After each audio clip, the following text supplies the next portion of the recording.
Hey, everybody. Welcome to Daniel Davis Deep Dive, coming to you live from Washington, D.C. The question that we're going to look at today is a big one. Where is the U.S. going in terms of the Russia-Ukraine war? What is our objective? And how are things going? What's happening on the ground? What's happening in Washington, Kiev, Moscow? How's all that fitting together? And are we moving in a good direction? Well, if you watch our channel any amount at all, you know that probably the answer is not going to be a good one. And unfortunately, that's kind of how it's going to work here. But like we always do, we're going to give you the hard truth and lay it out for you as best we can about what's really going on so you know the truth. And we have nobody better to share that with you today than Jason. We've got him back again, one of our favorite ones, Jason Beardsley, from Director of Vet Initiatives at Stand Together, former senior Trump advisor, former combat vet. And just great guy with some great views. And we're always happy to have you on the show here, Jason. So welcome to the show. It's great to be back, and love the jacket, showing the colors, and ready to deep dive with you. Let's do it. Let's do it. Yeah, let's get in there. Well, let's just jump right into it, because first of all, I want to take a little bit of look at what's going tactically, because that you can't separate the tactics from the strategy when you're trying to figure out where a war is going here. And things are not going well for the Ukraine side here. We're going to show you this map here of the theater, really, from the Institute for the Study of War. And you can see here that really all along the front, as we point out several times, there is no change in the front lines since the Ukraine side started its offensive a year ago in June. And actually, unfortunately, as you can see from the blow up on the right side of that in the northern part of the zone, that actually the Russians' offensive is starting to take effect, and they're starting to put pressure across the entire front there. And there's other things going on elsewhere in that map. And in fact, if we'll just shift to that bottom, you see that little green circle there. That's one of the bigger areas right now in Avdiivka, and things are going even poorly for Ukraine there. You can see the I guess it's kind of the yellow areas there. Those are areas where Russia has advanced since the Ukrainian offensive didn't work this past summer. Russia went back on the offensive, and now then they're starting to move in those areas. Now, it may not look that big on the map, but there's a huge issue in there that Avdiivka is something that Ukraine side has held really since 2014. I mean, they've had it almost all the way through. Russia a year ago tried a concerted effort to take Avdiivka and just bitterly failed, lost, thousands of troops, hundreds of different armored vehicles. And it was actually a pretty big defensive success. But now then, a year later, things are not going as well for the Ukraine side. They're starting to lose some of the territory that they've held. And there's a lot of reasons for that. They lost so many people in Bakhmut a year ago when Russia took that one. And now then they continue to lose more people here. They lost tens of thousands and possibly even in the hundreds of thousands during their failed offensive. So they have fewer troops, but they also have fewer shells. And let me show you just a little clip from CNN where one of the guys on the ground is talking about just how hard things are now. 3 rounds, that's it. The commander tells me ammo shortages are a real problem here. There is more of a deficit, he says. When we were in Zaporizhia direction, we used 50 to 60 shells a day. Now it's 20 to 30 maximum. The resupply truck only brings a few more rounds, and with U.S. military aid ground to a halt, things could get even tougher for the Ukrainians soon.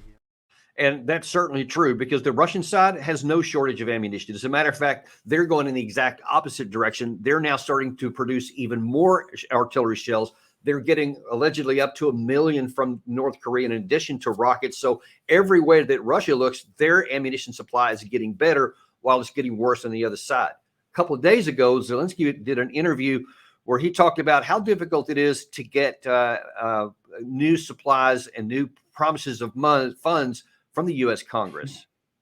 I'm not worrying about with respect, about the congressmen or senators. I mean, that I had meeting with them. When I sit with them, in any case, bilaterally, we have dialogue tete-a-tete or in team, mostly, 99.9%, they are on my side. Of course. Everybody's smiling, everybody's laughing, everybody's crying, hugging you, say that you're resilient, you're so strong, you're the man, you're the leader of the free world, you save our democracy. If Ukrainian people didn't have such president, if such president didn't have such Ukrainian people, we could lose the half of Europe, and then Russia will attack United States and NATO countries, and we have to give you everything, everything what we have. And look, he's not wrong because, you know, he says the congressman, when he goes and visits, he's referring to the December visit that he had there. When he goes in there, everybody's always, you know, saying all that stuff to his face. But what didn't happen after he left was that Congress didn't come up with any money. I mean, they've been trying since September of last year, and there was all these tranches they were supposed to get. Biden's been begging for $60 billion. He hasn't gotten any of it so far, or at least not any consequential numbers here. Now then, the government did another continuing resolution. Who knows if there's going to be any by March, when the next time that the government is funded through, and that's all still open-ended. But whether there's going to be any at all, this Speaker of the House, Mike Johnson, laid out this pretty straightforward warning to the president.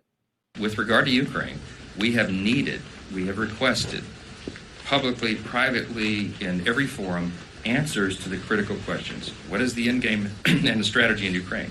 How will we have accountability for the funds? We need to know that Ukraine would not be another Afghanistan. And you see a lot of the American people scratching their heads, having real questions about why that would continue without these appropriate answers. So I'm going to push for those. But before we even talk about Ukraine, I'm going to tell the president, what I'm telling all of you, and we've told the American people, border, border, border. We have to take care of our own house. We have to secure our own border before we talk about doing anything else. Okay, and Jason, before we get into the next section here, so that's what Johnson said a few days back, that, you know, I want answers to these questions, which a lot of Republicans have been saying for a long time. I believe it was yesterday, John Kirby was asked that question about, well, is Johnson right? Has the president not given him any kind of, you know, specific answers to those questions? And wow, the answer he gives and what I'm about to play, it just leaves me with my ears going, wait, what did he just say? We'll see if you can pick it up. What is the end game for Ukraine?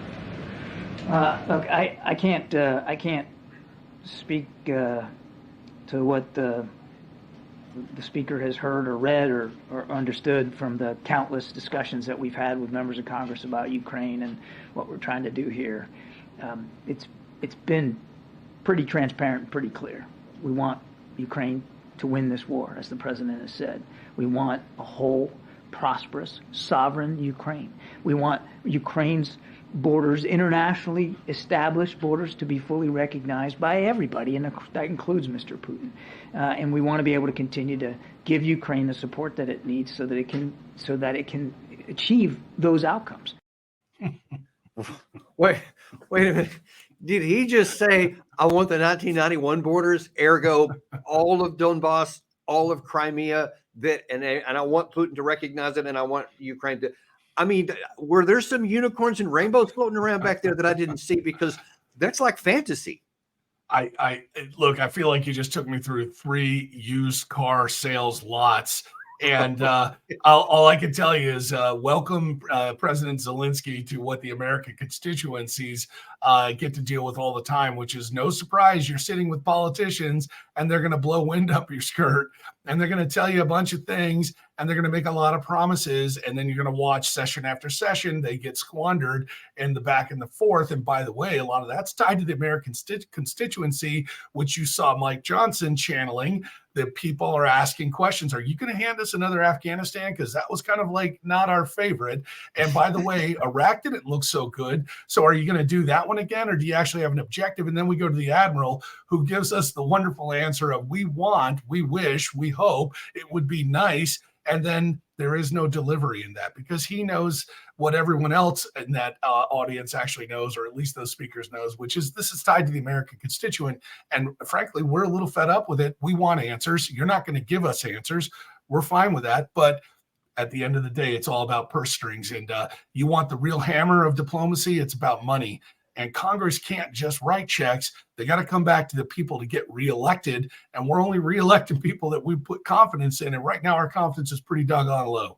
Well, and let's just carry that a little bit further. I mean, Afghanistan is a terrible example to go to because of how bad it ended up. And as I think you and I have talked about before, there's so many times in all those 20 years that thing languished. How many times were we told by the various presidents who were in office, secretaries of defense, generals out the wazoo, always told us things are going better, things are getting better, they're getting things in order, and we just need to keep giving them money. We can't pull the rug out from under them, was what we always said. We have to keep giving them funds. Otherwise, we set them up for success and whatever. They had all kinds of leaders from the other side. I remember Ashraf Ghani came in. The leaders before that, they would always come and address the American people, visit with the president and say, no, we need this money. We need to continue on. And yet people like you and I and several others, Matt Ho, that we've had on our show, who were on the ground there, kept saying that's nonsense. There's no reality connected to that at all, but it didn't seem to faze anyone.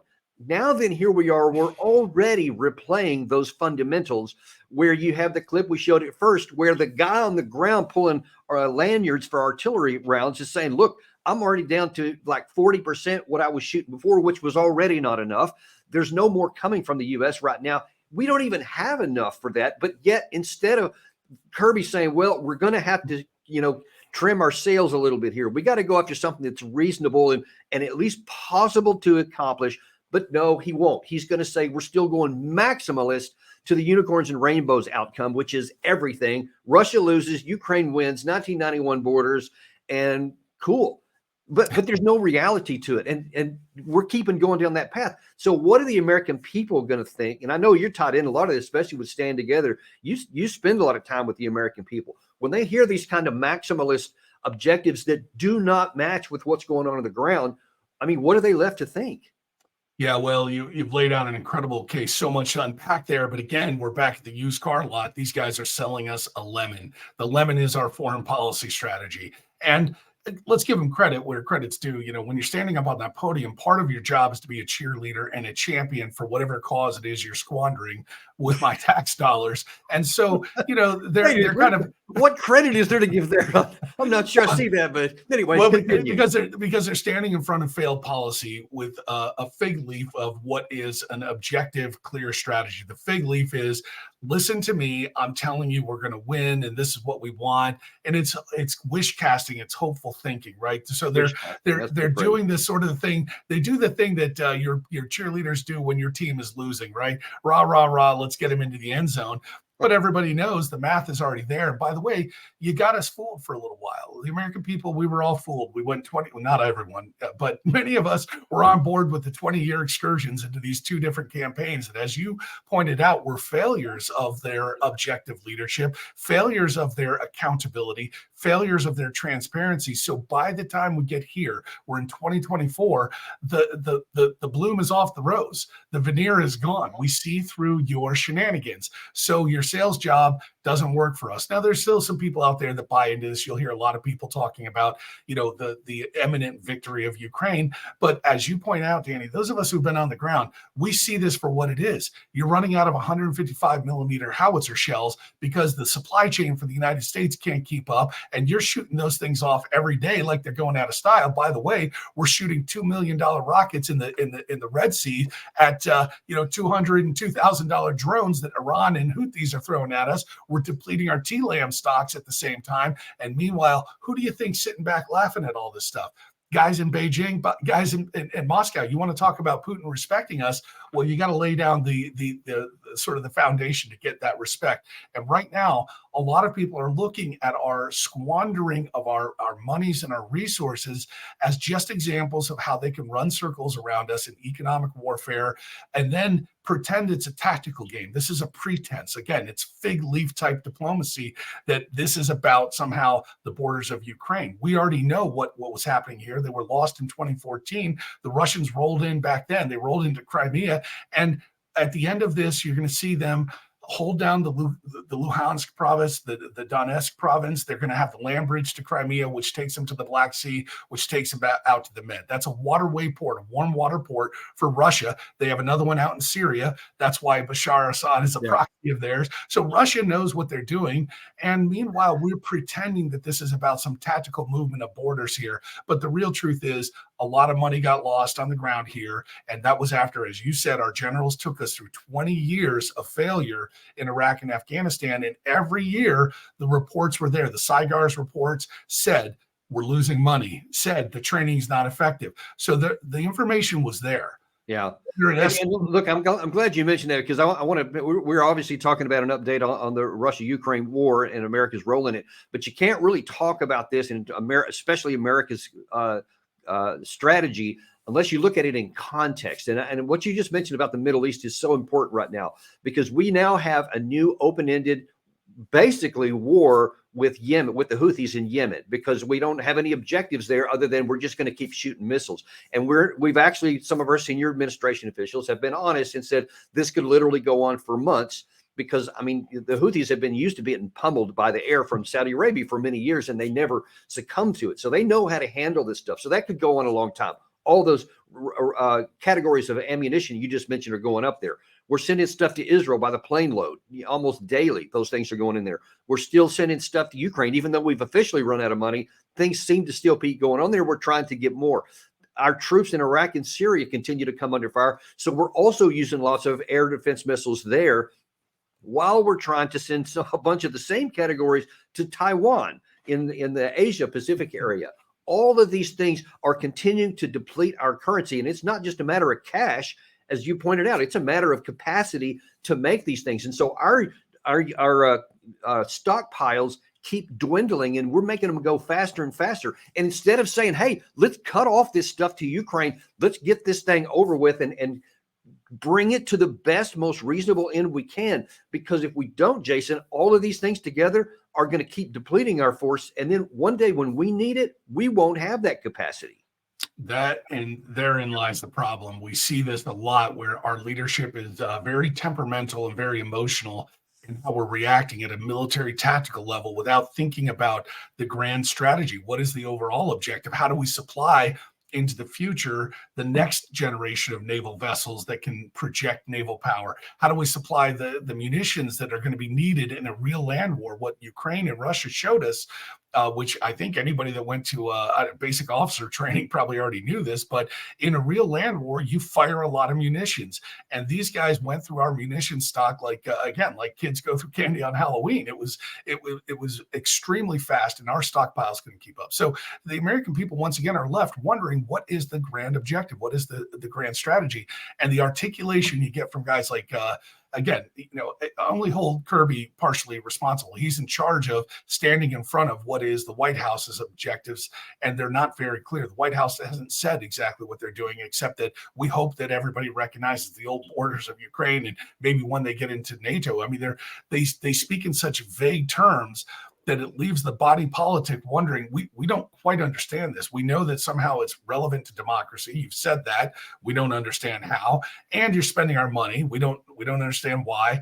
And our borders are wide open. And our people are suffering for healthcare. We have the crises in the middle of our cities, where we have impoverished areas. We have an education problem. We have all kinds of gaps on the home front that we ought to be concentrating on. And a lot of Americans are wondering, when do we become important? I just got done doing a news story on how veterans stand in line trying to get their health care through the VA, whereas if you stroll across the border and ICE puts their hands on you, the VA is extremely fast about processing claims so you can get medical care from a system that you don't even partake in, whereas combat veterans who stood in line for the VA, filled out paperwork, and then had to bear a burden of time and labor, aren't getting the same treatment as people who scroll across the border and get it. And this overall works against the heart of the constituent. We're frustrated. We're fed up with it. Now, here's we're going to add another level of difficulty and challenge here. I'm about to show you in a minute a clip from, you're going to know what's coming as soon as I mention his name. Jack Keane is talking about what we ought to do next, especially in regard to the Ukraine war here. But before I do that, I'm going to show you that he's partially in line with something that a former spokesman for Zelensky, a guy named Arestovich, said in a recent interview. And well, let me let you see what he said first, then we'll go to Jack.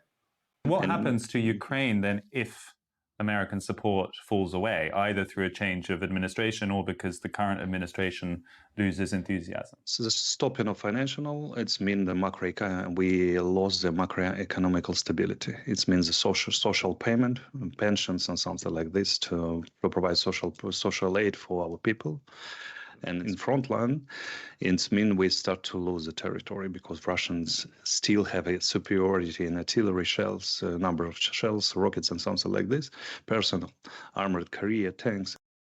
So Arestovich, for those who may not know, kind of rose to fame here a lot because he started like a John Kirby type who was basically saying lots of fiction in support of the Zelensky regime, but he eventually got fed up with that and said no. So he's now kind of opposed to Zelensky personally, but he's still very much pro his country.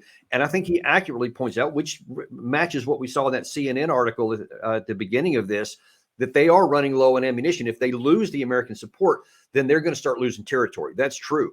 Jack Keane sort of recognizes that same thing, but then he says he wants to go a different direction. And now because the fundamentals don't change, all those things you just said about the American people, and they don't see this, they're told this democracy stuff or whatever, they're not seeing it. So they're starting to lose support for it. So Keane's going to come up here with a new priority and a new fear tactic that he wants you to listen to. Check this out. Aiding Ukraine has dire consequences if we don't provide aid to them. We lose it. We lose Ukraine, and we invite Russia to move on to Europe. That's the reality of what we're facing. That's the reality, man. It's World War III, definitely, if we don't live. So it doesn't matter what your VA people are suffering there. It doesn't matter how much money we're sending. Damn it, if we don't go here, my God, we're all going to be fighting Russia in World War III. Do you think he's right there? This is hard. You really do know how to cut with a knife. The opening of that clip by our Zelensky's foreign minister, or whatever his role was, starts with, we won't be able to pay our pensions. We're not going to have our Social Security payments for the Ukrainians. Well, I got news for you. We're having trouble with pensions in firefighter and police departments here in the United States of America. Yeah. And I think we ought to secure those first. But then we roll to the loss of territory. What General Keane suggests is somehow that Ukraine has somewhere in the sphere of history been part of America or been part of the land of democracy. This is one of the highest corruption countries, globally recognized. It's on the doorsteps of Russia. It is part Russia. The people speak Russian. This has always been in the sphere of Russian. And many people have pointed out it's almost like taking a Caribbean country or a Central American country and suggesting that somehow those ought to be in the sphere of Russia too. We fought that. That's the doctrine that the Monroe Doctrine says, hey, if you come into our sphere, you're playing on our backyard, our front yard here. We're going to tangle with you. Yeah. Here we are suggesting through these generals that this is our sphere, that somehow Ukraine is uniquely tied to the Western expansion of democracy in Europe. And if that's true, then number one, that's a hard truth for Americans to support and underwrite the entire insurance for the region that is on the doorsteps of Russia. Number two, it's a fallacy to suggest that after having difficulty rolling Kyiv, which does not have a professional standing military to the same degree that Western NATO countries do. But after having difficulty rolling Kyiv and having to arbitrate back to the borders of Luhansk and Donetsk, which Russia basically already owned emotionally by proxy in the last 10 years, that somehow that nation that couldn't do that is going to roll over Poland, or it's going to roll over, some other Western NATO power. That's laughable. And I think the general knows that, but this is an exigency that they have the luxury to spend the American dollars to do defense for other people's nations and pensions and social securities and secure their borders while Americans are suffering at home. So a lot of Americans are saying, we heard you, car salesman, selling us the wonderful idea that democracy depends on this one fight. And if that's true, then how were we democratic in the last 50 years? If it's true that democracy depended on Ukraine, Ukraine was never democratic. So these are fun arguments. And I understand their need to try to compel the American people to spend more of our dollars on that fight. But a lot of us are saying, no, our first of all, our rivalry is with near peer states like China. Russia's GDP is the size of Texas. It's It's like 1/14 of the United States GDP. What that means is that's like Mike Tyson fighting a featherweight, right? We're a heavyweight when it comes to GDP, gross domestic product, how much we can produce, how much we can actually move economies versus what Russia has to do, which is black market economy. They're struggling. What Russia has and what Russia has always leaned on historically is they have people. They can throw millions of people out of battle and just wait it out. That's all they're doing in Ukraine. They're just throwing bodies at the carnage. They do not care. But make no mistake, they have bodies to go. Ukraine does not. We've depleted generations of Ukrainian men in the West's desire to try to have them win this war that most of them weren't trying to win in the first place. So it's cheeky for our own politics. We had George Beebe on last week, who used to be the Russia desk at the CIA, who said that very same thing. He said, we have a fundamental misapprehension of what Russia's objectives are because we haven't seen any of these big aerial offensives, whatever. I'm sure Russia would like to be able to do that, but they don't have to be able to do that to succeed because they have the bodies and the manpower and the industrial capacity behind them to just grind down Ukraine. But as Arestovich was talking about here, they don't have the manpower on their side. They cannot go into an attrition warfare and do anything but lose, even aside from what the U.S. supports. And that's the other thing about what Keene said, which I have a huge problem with, which never gets addressed, is that his implication, though not stated, is that, buddy, if we give you the money, if we pony it up, then we'll accomplish these goals that Kirby was talking about. And that's complete nonsense. If Mike Johnson said, you know what, you've shamed me into this. We're going to now open the coffers. We're not going to give you 60 billion. We're going to give you another 100 billion. Have all the cash you want. That's not going to change the outcome on the ground because of the personnel issue. Ukraine cannot field adequate people. They are literally grabbing people every day off the streets. I saw just this morning a new video out of Ukraine, a couple of them. One is there's a guy on a bus, and these people who, the mobilization officials, I can't remember what their terms are, but they're literally going out in packs and grabbing people off the street. There was somebody in a bus, and they were trying to pry his hands off the chair in front of him because he didn't want to go to what he would probably think is certain death. And now then, the other thing I saw this morning is that people are now, Ukrainian people, are starting to kill these people. So now that the guys who are trying to grab people are showing up dead on the street, they're getting shot because people don't want to do it. You cannot win a war that way. And it's time to recognize that as the reality from the U.S. side and stop trying to sell. Dude, you say it's a used car. You know what this is like to me? This is like a car on blocks that don't even have wheels. And I'm trying to tell you it's a BMW. That's how stark it is. Right. Well, you got to be a pretty slick salesman to pull that one over the wall on Americans' eyes. And to your point, you paint the right kind of extreme case, but I also want to back it off and help the American people see this. One of the reasons what you said is true.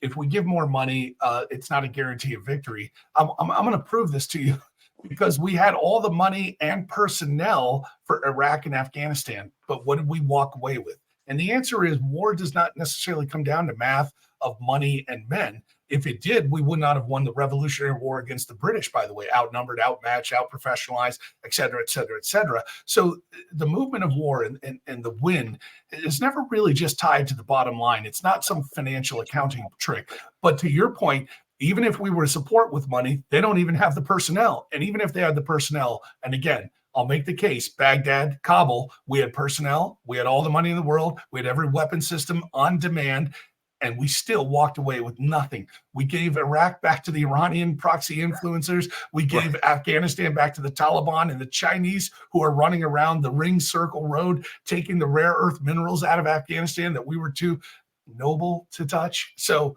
yes, this is not necessarily about money. And for someone to lay that on the American conscience as if we need to be guilty for supporting somebody else's fight here that wasn't really a fight is, it strains credulity for the American base. That's why the politics are so hot right now. That's why everybody up on stage is getting hit with these questions, and they're right to be hit that way.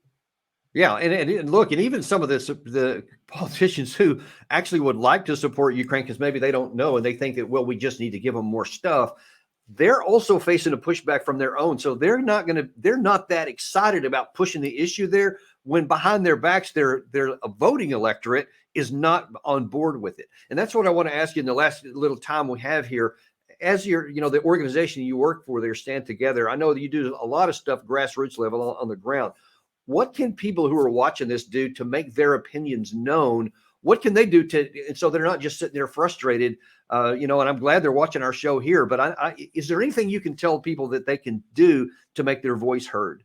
Yeah, that's so good. And I'm glad you framed it this way. It's easier than the American people think. Number one, participating in these type of, let's say, political seasons is really important. Your participation pushes candidates and pushes prospective or ongoing leaders to make decisions better. The other thing is Congress hears you when you write letters, when you call, or when you email their office. And so when we face something like, say, the Red Sea escalation that we're facing, a lot of people are now starting to circulate the idea maybe the president needs to go back to Congress to really, if this is going to be a sustainable operation, shouldn't we have the president bring Congress to the table for that decision? Well, that's the kind of thing that when American people weigh in and say that, hey, look, we want accountability, we want transparency, we want our authorization use of military force to be very detailed in scale, scope, and limitation so that we can hold our elected leaders accountable.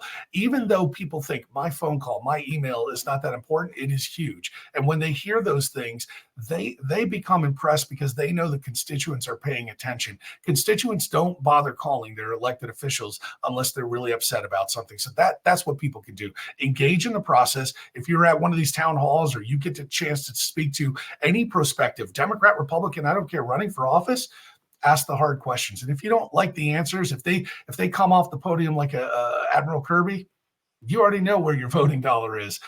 You don't have to support that kind of ambiguity. And our American service members deserve something more than ambiguous, wide open objectives that are not clear. They deserve the biggest respect. Yes, they got to be achievable too. And listen, I can actually absolutely encourage people to do what you said, because I've personally seen it firsthand that it does have an impact. When I was a reserve officer in the latter part of the 90s, my first job in Washington, D.C. was with Senator Kay Bailey Hutchison of Texas. I was a legislative correspondent, which is basically an entry-level job at the Senate on the staff level. And my job was constituent correspondence. So I saw all the letters that would come in, and I'd have to process them, and especially anything that had to do with foreign policy or military. And we would keep track of them. And the senator was extremely interested in anything that became a trend. And if you start seeing large numbers in any particular issue, she always wanted to know because it moved her. And I can assure you from talking to many of my other colleagues, it's the same in every office. So what Jason just told you there about what you can do and the impact you can make, it's real. So don't minimize what you can do and maximize what you try to do, because it can have an impact that you don't even know about. Yep. And there's great organizations. That's such a great example that, organizations that advocate for policies you agree with, like mine, Stand Together, Concerned Veterans for America, places like that will have places to go to help sign letters or start a campaign or start a conversation with the politicians. That's the way we do it. And thank God the American people are part of this cycle, because, that's our money. We have the right. We've earned the right to participate in our government. So let's do it. Jason, if anybody it's watching this would like to do something, but they don't know how to do it, is there some email address or something, someplace you can direct them where they can try to get connected? Yeah, I think a good place to go is cv4a.org.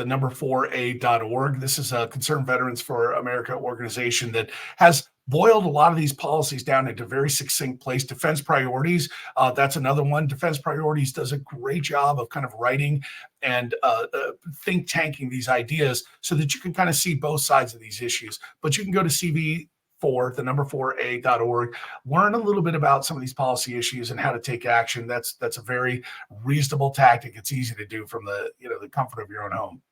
Awesome. Well, we appreciate that, Jason. We appreciate you and can't wait to have you back on because, man, you cut to the chase here and you see what's important for the American people. And that's everything about our channel. That's why we have it, is because we care about you. We care about our viewers. We care about our fellow Americans. And we just want things that are going to work. We want to hold our leaders accountable. That, look, when you guys are doing stuff trying to sell us a car that's on blocks, we ain't buying it, okay? And you get more people like this, and we're going to make our voice known. So we appreciate you, and we will look forward to having you back on the next episode as soon as we can get you back on. Boy, that sounds great. It's an honor to be here. I think we're going to have to dub you the next Light Horse Harry. All forward and over the top and into the teeth. We'll see how that works out there. And we thank you for watching our show today. Ask you to continue on. And by the way, we've got another great one for you this afternoon. You are not going to want to miss. We're talking about another really hot issue in the American public, and that's our border. And we're going to be talking to a former Reagan administration official who worked in the legal department. It was a former, I believe it was, he was a deputy assistant attorney general for the United States Army, the United States government. So you're not going to want to miss Bruce Fine. We've had him on before. Great scholar, loves America, and you are not going to want to miss this at 1 p.m. today. Thank you very much. Like and subscribe. Call your friends and let them watch too. We will see you on the next episode of Daniel Davis Deep Dive.